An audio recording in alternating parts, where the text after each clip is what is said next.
What if I told you that lesson from more than 2000 years ago can help you solve almost any problem? Welcome back to our channel. Today, we are not just going to talk about the theory, we're also going to reveal you the secret that will change your life forever. Today, on the journey, we're going to talk about 10 quiet lessons that many guys learn way too late. These lessons aren't just some abstract ideas, they are real world tools that can help you deal with life's hardest problem by controlling your feelings, adapting to change, realizing what success really means, and finding inner peace. Please stay with us until the end, because each and every lessons we're about to teach you is very important, but the last one might be the most surprising and life-changing of all. There is a lesson that can change the way you see things, and the many of us forget. You have come to the right place. If you want solutions, growth, or even a new way to look at life, let's start lesson 1. Learn to accept the things you cannot change. Let us take a trip back in time to the busy street of ancient Rome, where Stoicism was very popular. Stoics like Seneca and Marcus Aurelius knew that worrying about things that can change was pointless. While they told us that we can change the weather, stop time, or stop other people from doing what they can, how we respond to things and make choices, this lesson is very important even today. Though we live in a very connected world with lots of knowledge and results, it's just not smart enough to know what you can and cannot control. It's a survival skill, how you can use this old knowledge in our current lives. It all starts with a simple but deep change in how you see things. Ask yourselves in this: within my control, when you are in a tough spot, if it isn't a picture, putting it in a rocket, letting it flow away into the sky. This thought exercise isn't about giving up. It's about making a good use of your energy. Instead of trying to stop the rain from falling, you choose to water your yards. I remember getting stuck in the traffic in the middle of the important meeting and feeling stressed and angry. I realized at the moment that you couldn't change the traffic, but I could change how I look at it. And I took a deep breath. I put in some relaxing music, got ready in the mind for the meeting. As the result, I couldn't get there and in control, which turned out that even in a stressful situation, I was in peace. The importance of this viewpoint is in the lesson 2. It is not the event themselves that bother us, but how we think about them. We learn from Stoicism. Imagine two men are getting stuck in the rain. One of them is mad at the rain, and the other is like enjoying the drops hitting the ground in different views. Same event, philosophers are Stoic, like Epictetus, stress that we can choose how we see things. What counts is not what happens to you, but how you can handle it. He told her that this wisdom will last forever in this world of unexpected problems. Quick changes, being able to change your point, showing your point, not only useful, it's necessary for staying mentally stable, strong, and how we can use this power in our everyday lives. It starts with a deliberate pause. If you are having a hard time, stop and ask yourself, is there another way to look at the problem? For a more powerful point of view, just like a camera does it, to get a better shot rather than seeing like a failure. They might just see it as a chance to follow an interest or learn a new skill. Your point of view can change the problems into opportunities. Living in the present is the third lesson that Stoicism tells us. That the present moment is where life is, where the happiness is, where the peace is. It is found that it's something that many people only learn after they have missed so much of life by not fully being present in the moment. Stoics from the past, like Marcus Aurelius, knew that the time was short. They knew that focusing on the past or worrying about the future, like trying to grab water, it doesn't work. You end up with nothing. Aurelius said, do not waste the remaining part of your life in thoughts about others. Be content with the present. His words are far more important than ever in our fast-paced world, where our minds are often elsewhere and not here and not now. How can this be used in our daily lives? The first step is to practice awareness, which means focusing on the present moment without judging or getting distracted. It could be something as easy as walking. It could be something easy as feeling the sun in your skin and experience life. It isn't really about its incompleteness, but the beauty of it. And lesson number 4, be honest and control yourself. Stoics tell us to be better than the things and the people around us, even though the world is full of challenges and easy ways out. This skill isn't about limiting yourself, it's about freeing yourself, it's about controlling ourselves and making sure our behaviors are in line with our deepest ideals. Life was hard for Stoics, but they were used to be. They knew that the good qualities inside was the leading to their happiness, to their lasting happiness. And developing good qualities was the main point that the Stoicism has taught us.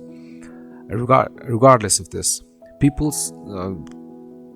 consider this Stoicism as one of the most beautiful things that has ever happened to the human being. Freedom and peace, not by giving into our wants, but by sharing it, by managing it. It is very important to be self-disciplined and honest. So how can we make these good traits as a part of our lives? It starts with a small constant action like getting up early to the sun, run even though the bed is too cozy, choosing a healthy meal over a tasty and unhealthy one, and making choices that are in line with their values, even when they are not the easiest or most popular one over the time. These times of honesty, discipline, add up to a strong, honorable, and satisfying life. Self-discipline and honesty mean more than just a picturing people you want to be. They also mean that taking steps to become the person, embracing the change. And the fifth lesson is that most people are afraid of or unwilling to accept, but Stoicism encourages to see it as a chance to grow. To see it, old philosophy that can change is not only necessary, but it can also make a room for new possibilities. Socrates, Marcus Aurelius, and Seneca were all used to constant flow of change. They saw that the change seasons always changed. The countries fell, and they realized that the changes in how the world show how dynamic it is.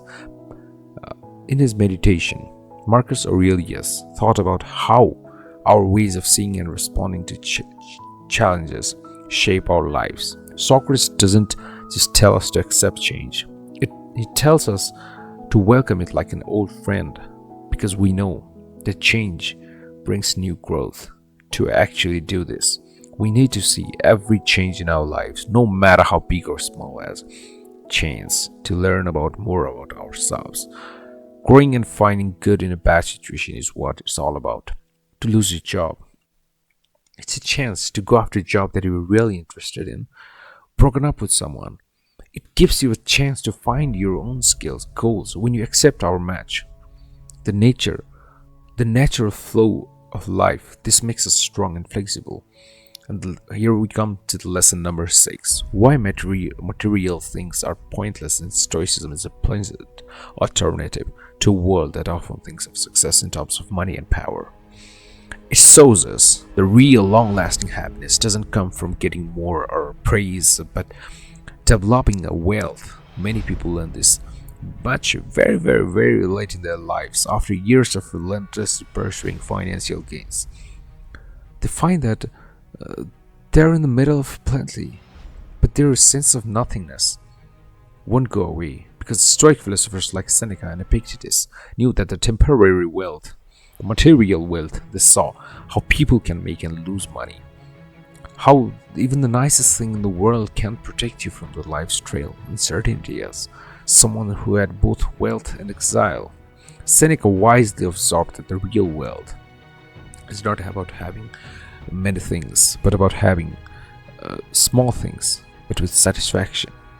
When ads and social pressures tells us more about the Stoic concept of being happy with less and being self-sufficient is more than important, and it's above everything.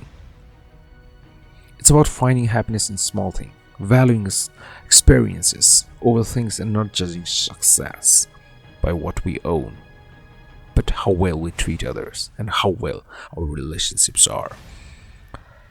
It means realizing that things can give you short-term pleasure, but that the true happiness comes from giving inner peace, a sense of purpose, and a connection with others. Every people want connections, and making a world a better place to live is how Stoics believe that the true freedom and peace can be achieved. Lesson number 7. Dealing with your feelings. Stoicism doesn't let people to show their feelings, despite what most people think. Instead, it teaches us how to understand and deal with them. Well, a lot of people learn this important lesson too late in their lives. To master our feeling, a deep knowledge of human nature, so they can have feelings, are a normal part of life. However, they also know how bad it is when emotions get out of hand. Philosophers like Seneca and Marcus Aurelius said that people shouldn't let their feelings move them, but should instead stand strong, understand how feelings work and what they mean. This calm way of dealing with feeling is not just only smart, but also important in today's busy world, often stressful world. It teaches us how to handle the ups and downs of life with calm and teaching. In what ways can we use this on our daily lives? Being self-aware is the first step. Name your feelings and know what makes them happen. Of being aware of them is the first thing that can be done to take control. Before you respond, to take a moment to think what you want to say that fits with your lives and values and goals and techniques. Tree breathing technique, written in the book of Marcus Aurelius, or even having an honest talk, help us deal with and understand our feeling and value of taking responsibilities of the people that you love. And the lesson number 8. Stoicism tells us that even though we cannot always change what happens in our lives, we are always responsible for what we do, how it turns out. This lesson, which most people learn much later in their lives, of a truth that many people wish they had known about this a very soon time. But here we are with Stoicism, with the life of Epictetus and Marcus Aurelius. Epictetus was born a slave, became a famous philosopher, said the most powerful thing we have is the choice to choose how to act and think, no matter what is going on around us. Roman Emperor Marcus Aurelius agreed with this and said that our character is just made up of choices we make in today's world, where passing blame and blaming others is commonly taken for your actions. It is not only a strong virtue, but a sign of strength and self-improvement in real life. Taking personal responsibility means realizing that we are responsible for both our wins and mistakes. We should be brave enough to face the results of our deeds and learn from them. Taking responsibilities gives us the power to make changes and grow, whether it's in our jobs or in our responsibility, relationships, or any responsibilities that is given to you, or even your personal goal. Being aware that we hold the key value to our future. It means value of information, understanding everything around you and your people and your relationships and everything. And here we come back to the lesson number 9. Marcus Aurelius to Seneca, the great Stoic philosopher, loved to learn and were very good at observing life. They thought that the knowledge was the best quality and it could help us find a way through their lives. Marcus Aurelius, in this meditation book, always tried to figure out the world and his place. He saw that knowledge is one of the most crucial things that can be ever passed to your descendant. So Marcus Aurelius help us people by giving this information. There is a lot of information, but not much real understanding. This is why the Stoic focus on wise knowledge and self-reflective learning. It is very important. By applying these Stoic lessons, we can change our life completely. That brings us to the lesson number 10, forgiveness. Stoicism tells us that hanging on to anger or grudges is like carrying a heavy load. It will always get heavy. Our path to peace and happiness. A lot of people find out too late in their life that forgiving someone is not a sign of weakness, but a sign of strength and a way to find peace within themselves. It was clear to the Stoics that anger and bitterness were bad for their soul. Epictetus and the other philosophers said that we should not let our anger, not for the sake of the people, but for our own health. Marcus Aurelius: the best way to come back as someone who hurt you is like them today can hold grudges for a long time, and forgiving someone is often seen as forgiving is one of the best quality that is ever given to a human being. Forgiving people are often the kindest and people with the biggest heart. This is what the Marcus Aurelius said. In this timeless knowledge that can help us deal with the problem we face in our life, if you follow these 10 rules, your life will be more healthy and calm you can ever think of. Do you think these were some important lessons that we just taught you? If so, please like the video and subscribe to the channel. And if you are new, please hit the bell icon. Thank you so much. See you in the next one.